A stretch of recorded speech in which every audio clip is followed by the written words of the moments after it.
Welcome to our study guide on Equilibria for ESC 1003 Chemistry.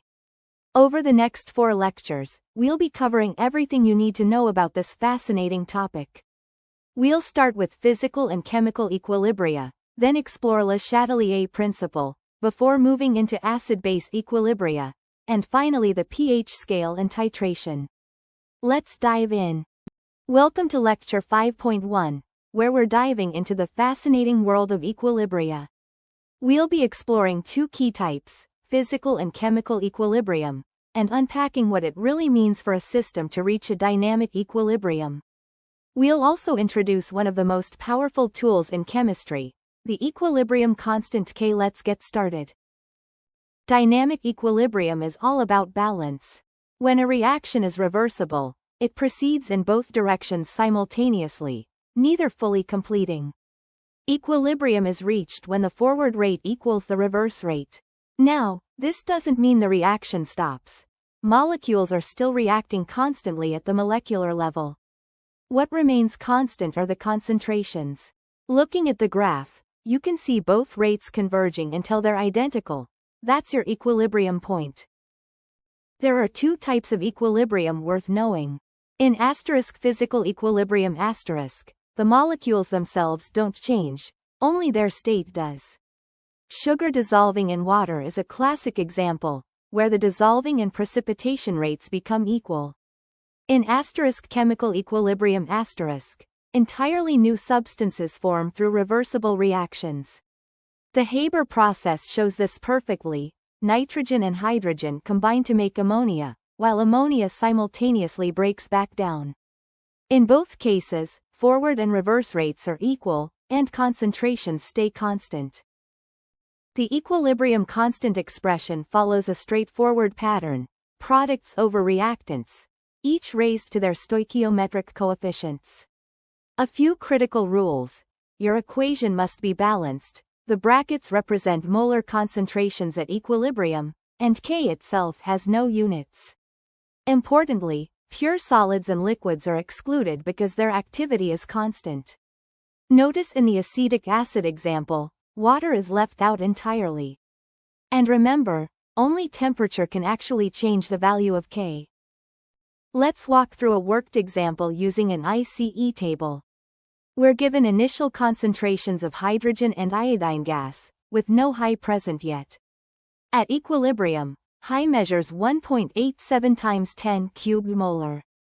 Since Hi's stoichiometric coefficient is 2, the change for each reactant is exactly half that, negative 9.35 times 10 to the power of 4. Adding initial plus change gives our equilibrium concentrations, which we plug into the Keck expression to get 50.5. Now we're moving into one of the most powerful concepts in chemical equilibrium, Le Chatelier principle. This principle helps us predict how a system at equilibrium responds when conditions are disturbed. We'll explore 4 key factors that can shift an equilibrium position: changes in concentration, temperature, pressure, and the effect of catalysts. Understanding these will give you real insight into how chemical systems behave in practice. Le Chatelier principle tells us that when a system at equilibrium is disturbed, it shifts to counteract that disturbance. Take the Haber process. Adding more nitrogen or hydrogen pushes the reaction right, producing more ammonia. Add ammonia instead, and it shifts left. Since this reaction is exothermic, increasing temperature effectively adds product, shifting it left, and decreasing K. Increasing pressure favors the side with fewer gas molecules. That's the products. So it shifts right. Here's your complete summary of Le Chatelier principle. Notice the pattern: adding or removing reactants and products, changing pressure, even adding a catalyst. All of these shift the equilibrium position, but none of them change K. Temperature is the exception. Raise the temperature on an exothermic reaction, K decreases. Raise it on an endothermic reaction, K increases. Remember this rule: only temperature changes the value of K. Let's check our understanding with this equilibrium. Heat appears on the left, making this reaction endothermic. Heat is absorbed as a reactant. Reducing temperature removes that reactant, shifting equilibrium left, so no decreases. Doubling pressure? Count the moles, 2 on each side, so no shift occurs. Crucially, only the temperature change affects K. Pressure changes never alter the equilibrium constant, only temperature does. Now we're diving into acid-base equilibria, one of the most fundamental topics in chemistry. We'll start by comparing two key frameworks, the Arrhenius definition and the broader Bronsted-Lowry model. From there, we'll distinguish between strong and weak acids and bases, and explore the equilibrium constants Ka and Kb, along with their logarithmic counterparts, pKa and pKb. These concepts are essential for understanding countless chemical and biological systems. We have two key theories for understanding acids and bases. Arrhenius defines acids as producing H ions in water, and bases as producing O. Simple, but limited. Bronsted-Lowry broadens this. An acid is a proton donor, a base is a proton acceptor. Take hydrochloric acid reacting with water. HCl donates a proton to water, forming hydronium ions. So HCl is the acid, water acts as the base. It's all about proton transfer. Acid and base strength refers to how completely they dissociate in water, not how concentrated they are. Strong acids like hydrochloric acid dissociate 100%, releasing a large number of hydronium ions. Weak acids like acetic acid only dissociate partially, perhaps just 1%, so most molecules remain intact. The same principle applies to bases. This is why, at equal concentrations, a weak acid produces a higher pH than a strong acid. Water actually self-ionizes, establishing an equilibrium where Kw equals 1.0 times 10 to the negative 14 at 25 degrees Celsius. In pure water, both hydronium and hydroxide concentrations equal 10 to the negative 7, giving us the familiar pH of 7. For any conjugate acid-base pair, Ka times Kb always equals Kw, meaning their pK values must add to 14. Take acetic acid, with a Ka of 1.8 times 10 to the negative 5, its pKa is 4.74, and its conjugate base gets the remaining 9.26. Perfect. Welcome to Lecture 5.4, where we explore the pH scale and acid-base titrations. We'll work through pH and pO calculations, examine how weak acids behave differently from strong ones, and interpret titration curves. We'll also look at how indicators signal the endpoint of a titration. These concepts are essential tools for understanding and measuring acidity in both laboratory and real-world contexts. The pH scale runs from 0 to 14 and tells us how acidic or basic a solution is. Below 7 is acidic, think lemon juice or vinegar. Above 7 is basic, like baking soda or bleach. 7 is perfectly neutral, like pure water. pH is calculated as negative log of hydronium ion concentration, and pH plus pO always equals 14. These relationships let us convert between pH, pO, and ion concentrations throughout our calculations. Let's walk through pH calculations for three types of solutions. For a strong acid like 0.0001 molar HCl, complete dissociation gives us a hydronium concentration of 10 to the negative 4, so pH equals 4. For strong base Co, we can find pH using either the water equilibrium or the PO shortcut, both give pH 11. Weak acids require an ICE table. Acetic acid partially dissociates, giving pH 2.87, noticeably higher than a comparable strong acid. In a titration, a standard solution of known concentration fills the burette, while the unknown solution plus indicator goes in the flask. We add standard solution until the indicator changes color. That's the endpoint, ideally matching the equivalence point where moles of acid equal moles of base. For strong acid strong base titrations, pH jumps dramatically from 2 to 11, so any indicator works. For weak acid strong base combinations, choose phenolphthalein or bromothymol blue. Whichever color change range spans your equivalence point. Here's your quick reference for all the equilibrium formulas we've covered. CAC uses product and reactant concentrations, solids and liquids excluded. Kw equals 10 to the negative 14, and Ka times Kb always equals Kw. Remember, pH plus Po equals 14. For Le Chatelier, stress shifts equilibrium, but only temperature changes K itself. And your ICE table, initial, change, equilibrium, is the universal tool for every equilibrium calculation. Keep this slide handy. We've covered a lot of ground across these 4 lectures, so now it's time to bring it all together.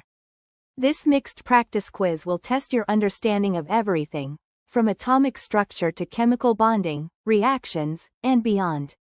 1 question per slide, so take your time with each one. Think carefully before answering, and use these questions to identify any areas you might want to revisit before your assessment.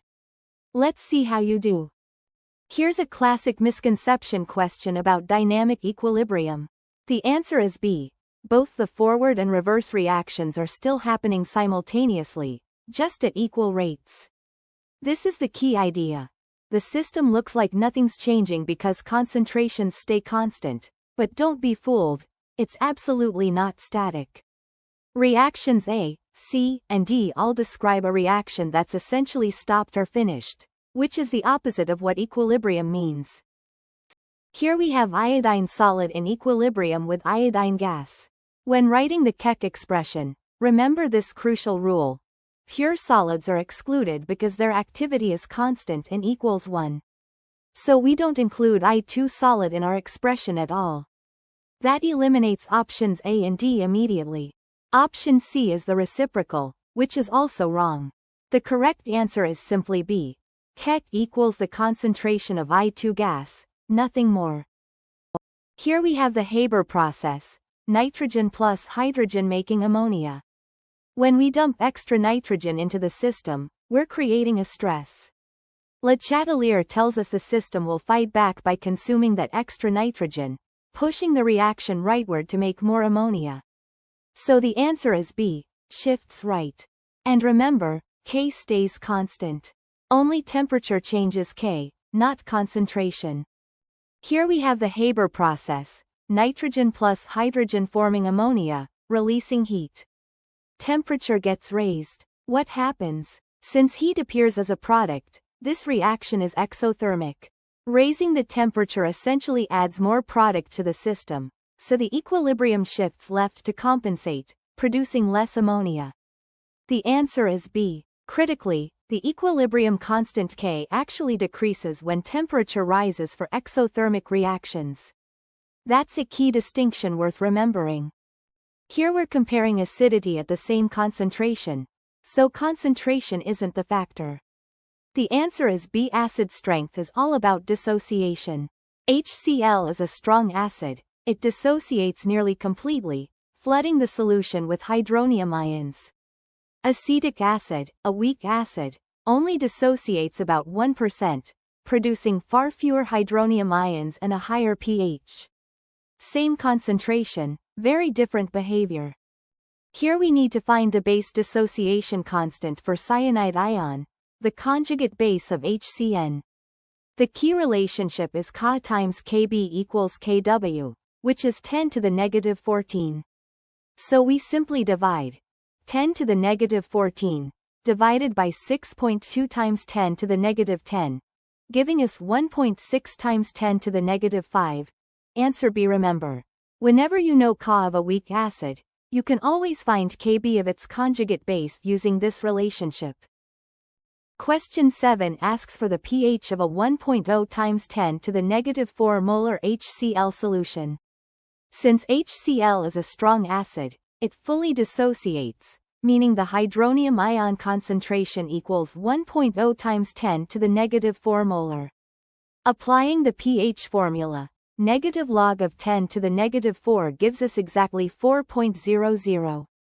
The answer is A. Watch out for option C. A negative pH would require a concentration greater than 1 molar. Here we need the pH of 1.0 times 10 to the negative third molar Co. Since Co is a strong base, it dissociates completely, giving us a hydroxide concentration of 10 to the negative third. From there, Co equals negative log of 10 to the negative third, which is 3. Then, pH equals 14 minus 3, giving us 11. The correct answer is B. Question 9 asks us to pick the right indicator for a weak acid strong base titration. The key here is knowing where the equivalence point lands, around pH 8.5, which is slightly basic due to the salt formed. So we need an indicator that changes color right around there. Phenolphthalein, with its range of 8.3 to 10, is our perfect match. Methyl orange and bromothymol blue both transition too early, completely missing the equivalence point. Here we have sugar dissolving in water, a classic equilibrium question. The answer is B, physical equilibrium. Notice that sugar molecules don't transform into anything new, they simply move from a solid state into solution and back again. No bonds are broken or formed in a chemical sense.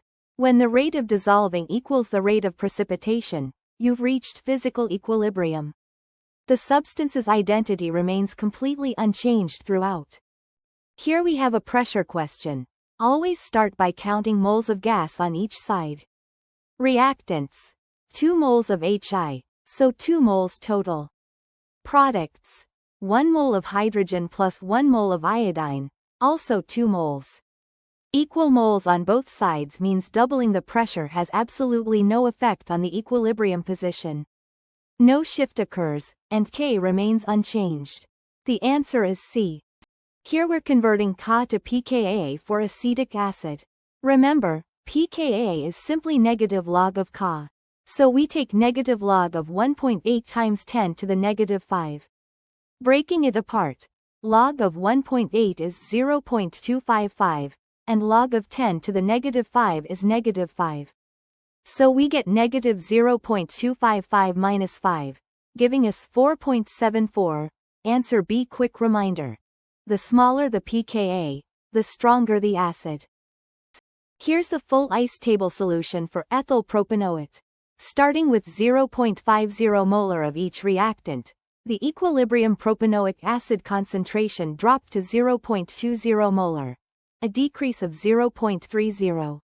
That same change applies across the board, giving us 0.30 molar for both products.